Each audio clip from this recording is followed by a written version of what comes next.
बढ़ाओ रिटर्न। जब वो एकांत में बैठा हो अकेला, तब उस क्षण आपके दिल की बात आप उससे जाकर कहो। श्री शिवाय नमस्तुभ्यम। हर हर महादेव। दोस्तों, स्वागत है आपका मेरे YouTube चैनल ज्ञान का सागर पर।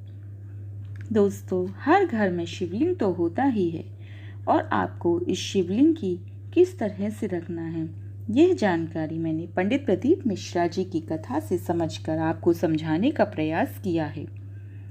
दोस्तों, कुछ लोग कहीं बाहर जाते हैं तो शिवलिंग को अपने साथ लेकर जाते हैं। तो दोस्तों, मिश्रा जी ने यह गलत बताया है। उन्होंने कहा कि आप जिनके संपर्क में आते हैं, आपको क्या पता कि कौन कैसा है, कहीं आपके झूठे हाथ न लग जाएं शिवलिंग से।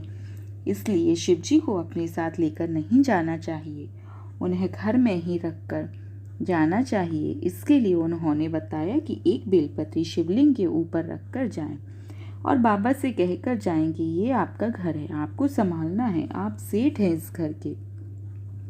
यदि दोस्तों किसी स्त्री का मासिक धर्म भी आ जाता है तो भी आप अपने घर के किसी सदस्य से बेलपत्र को बाबा के ऊपर रखने को कहें। पहले से आप चढ़ी हुई बेलपत्री को भी चढ़ा सकते हैं। दोस्तों, आपके मन में यह सवाल आता है कि कितने दिन हो गए आपने बाबा का पूजन नहीं किया, बाबा ऐसे ही बैठे हैं। लेकिन यदि आपने बेलपत्र शिव जी के पास रखवा दी तो दोस्तों, आपके मन में कोई विचार नहीं लाना, आपको कोई दोष नहीं लगेगा। कुछ लोग तो किसी कारण से अपने घर में शिवलिंग नहीं रखते, लेकिन शिवलिंग रखना बहुत जरूरी है। दोस्तों, बेलपत्र बस पास में ही रखा दो तो उनकी पूजा हो जाती है। भगवान को अपने साथ नहीं ले जाना चाहिए, वो आपके घर के मालिक हैं, सेठ हैं, आपको घर संभालना है और आप जिस काम के लिए जा रहे हैं उससे संभालने के लिए बाबा से विनती करें। बाबा आपकी मदद जरूर करेंगे, आपकी रक्षा करेंगे, यात्रा में आपका साथ देंगे।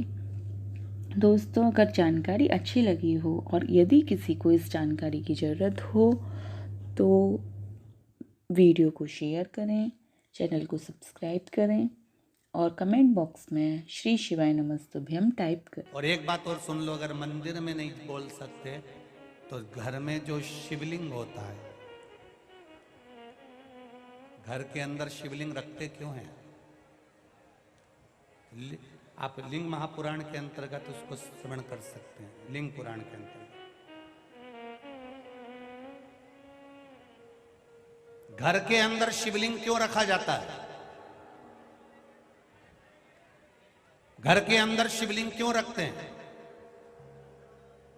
और कितनी सुंदर बात हमारी शिव महापुराण की कथा कहती है, लिंग पुराण की कथा कहती है, स्कंद पुराण की कथा कहती है, कूर्म पुराण कहती है, पद्म पुराण कहती है और ब्रह्म विवर्त पुराण कहती है।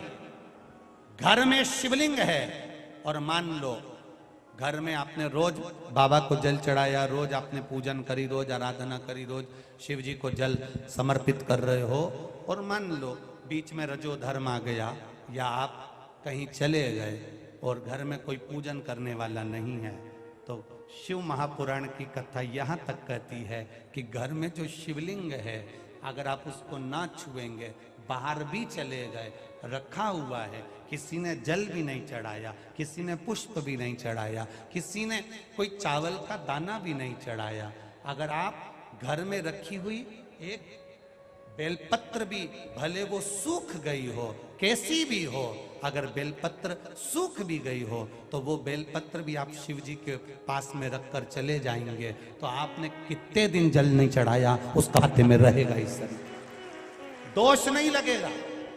एक बेलपत्र में वो फल होता है, एक बेलपत्र में वो बल होता है कि गंगा के जल के बराबर, सरयू के जल के बराबर, कावेरी, छिपरा, नर्मदा के जल के बराबर बेलपत्री मात्र शिव के करीब में रखी रहती है, तो वो जल के बराबर ही रखी रहती है कि रोज आप जल चढ़ा रहे हैं शिव जी।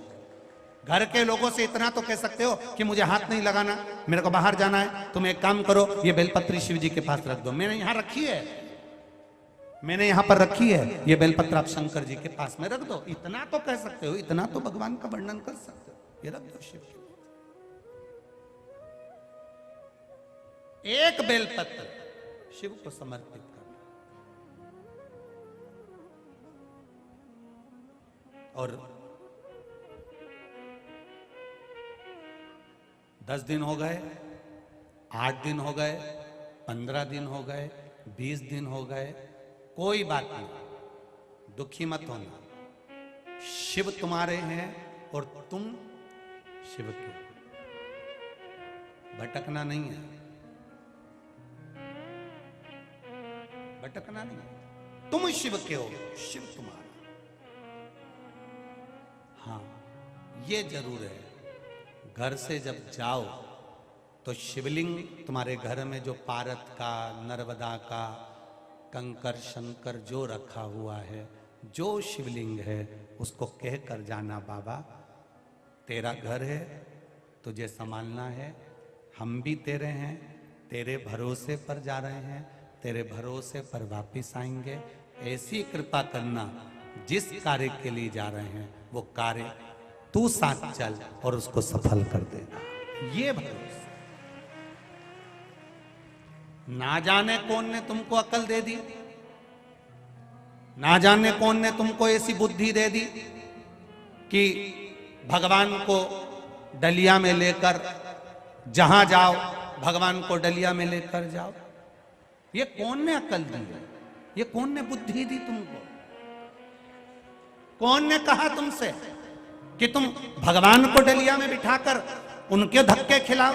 ना जाने कौन नारी कैसी, ना जाने कौन पुरुष कैसा, तुम्हारे हाथ झूठे हो रहे हैं, पात्र झूठे हो रहे हैं। ये अकल दी कौन ने तुमको कि इनको साथ में ले लेकर घूमो? ना, वो घर का सेठ है, घर का मालिक है, तुम कहीं पर भी जाओ संभालना उसकी जवाबदारी है।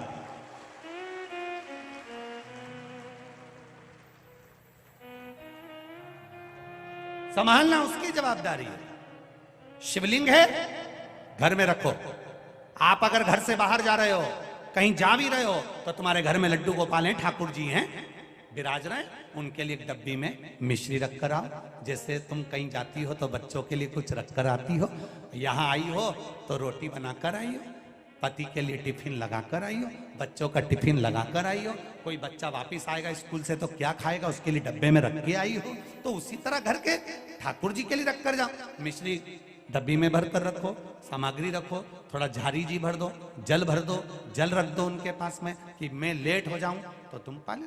विश्वास जगाना है, ढोंग नहीं, प्रपंच नहीं, छल नहीं, दिल से भाव जागृत करिए। हमारे भीतर से भाव जागृत होगा तो भगवान मिले, तो भगवान मिले।